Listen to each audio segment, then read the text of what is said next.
Estamos ya en el tema 4, monográficamente dedicado a la metodología experimental, el método científico por excelencia dentro del ámbito de las ciencias físico-naturales. Ya había dicho en otra ocasión que para muchos científicos de ese ámbito existe solo un método científico y es este. Bien, desde las ciencias sociales se tienen más dudas.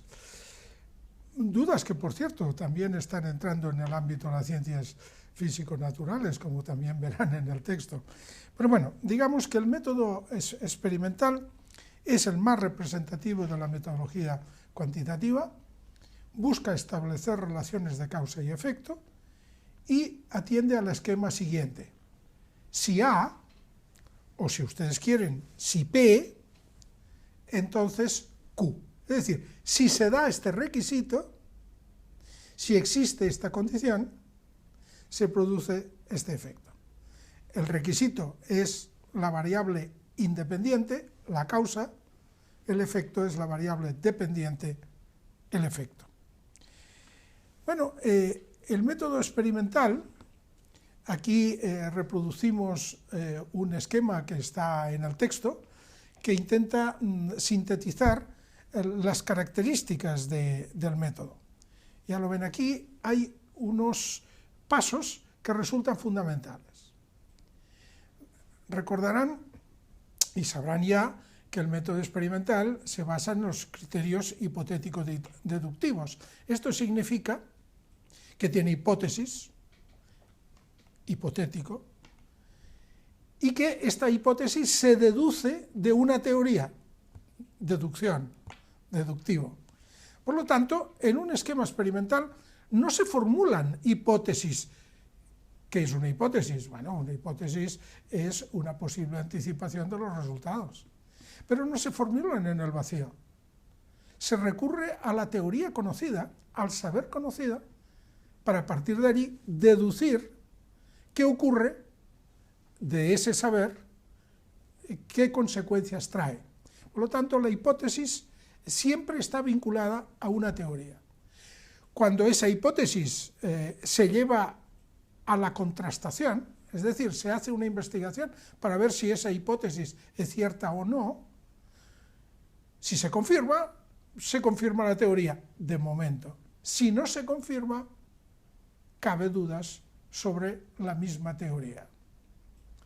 Y, por supuesto, una teoría de la cual se van derivando, lógicamente, hipótesis que no se confirman, es una teoría que muy pronto se verá sometida a crisis, como decía Kuhn, y que posiblemente será sustituida por otra que derive hipótesis que realmente se confirmen. Bueno, por lo tanto, la formulación de hipótesis es un paso importante, clave, con todas las características que en el texto ya se formulan de cuáles deben ser las condiciones que deben tener tales hipótesis para ser investigables. Luego se decide el diseño experimental, ¿no? Ese diseño experimental se decide porque hay distintas opciones. Aquí no voy a entrar en mucho detalle, por supuesto, porque ya se presenta en el texto las diferentes opciones del método experimental y yo les animo a que las analicen con detalle una a una, viendo cómo se parte desde un criterio que se dice preexperimental hasta un bloque que se llama cuasi experimental, o sea, experimental casi, hasta el experimental estricto. Y por lo tanto, en muchas investigaciones pretendidamente experimentales, sobre todo cuando se aplican al campo de las ciencias sociales, en realidad no son investigaciones experimentales estrictas. Es mucho más fácil que sean cuasi experimentales cuando no preexperimentales. ¿Por qué? Porque el muestreo no se ha seleccionado al azar, porque realmente no es representativa la muestra de una posible población, porque no se controlan los factores de validez interna y externa, etc. Por lo tanto, este método experimental tiene unos requisitos que la hace difícilmente aplicable al ámbito de las ciencias sociales. Por una razón, por las dificultades de muestreo y de control de todo el proceso. Porque fíjense bien, el método experimental se basa en el principio siguiente. Si quiero verificar si A efectivamente es la causa de B, he de controlar en ese proceso de verificación que ninguna otra causa extraña se me introduce en el proceso y tiene efecto sobre B o puede ser causa de B.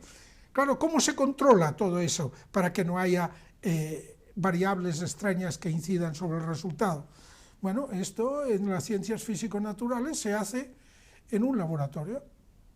Claro, en un laboratorio, si se quiere ver el efecto que tiene la temperatura sobre la dilatación, pues se procura mantener intactas, y es posible hacerlo, o constantes, todas las otras variables. Puede ser la humedad, puede ser la presión, puede ser la luminosidad, etcétera, etcétera, cualquier otra, ¿no? Pero es que en ciencias sociales, ¿cómo se hace esto? Si yo, por ejemplo, quiero verificar el nivel de eficacia que tiene un determinado método de enseñanza de la lectoescritura en una lengua determinada, ¿cómo controlo todas las otras posibles variables, aparte del método, que pueden incidir sobre el aprendizaje de esta lengua? Porque está la familia, porque está la calle, porque están los medios de comunicación, porque está la actitud de los alumnos, porque está la valía del docente que lo aplica, porque está el tiempo que se utilice, porque está, por ejemplo, los conocimientos previos que tengan. Bueno, ¿y cómo lo controlo todo esto con un criterio de laboratorio? Pues resulta prácticamente imposible. Conclusión, hombre, se hacen diseños experimentales, se quieren verificar, por ejemplo, la eficacia de métodos, ¿por qué no? Pero claro, con esquemas experimentales que no son estrictos. Sin embargo, no vamos a renunciar, no queremos renunciar a posible establecimiento de causa y efecto, porque pensamos que de la misma manera que hay un fármaco que en general puede tener efectos más positivos que otro, pues tal vez, para seguir con el ejemplo educativo, también pensamos que puede haber unos métodos más eficaces que otros, ¿no? Si no, no avanzaríamos en el ámbito de la metodología. Pero lo que no se puede ser es inocente e iluso.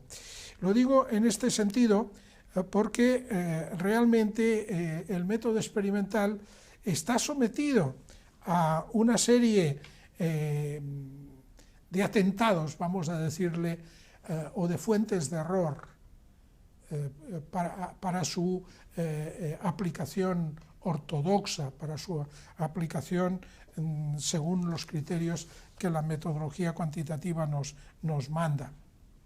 Y aquí ya tienen la transparencia de este cuadro que habla de las fuentes de error de la metodología experimental y que se desarrolla con detalle en el texto.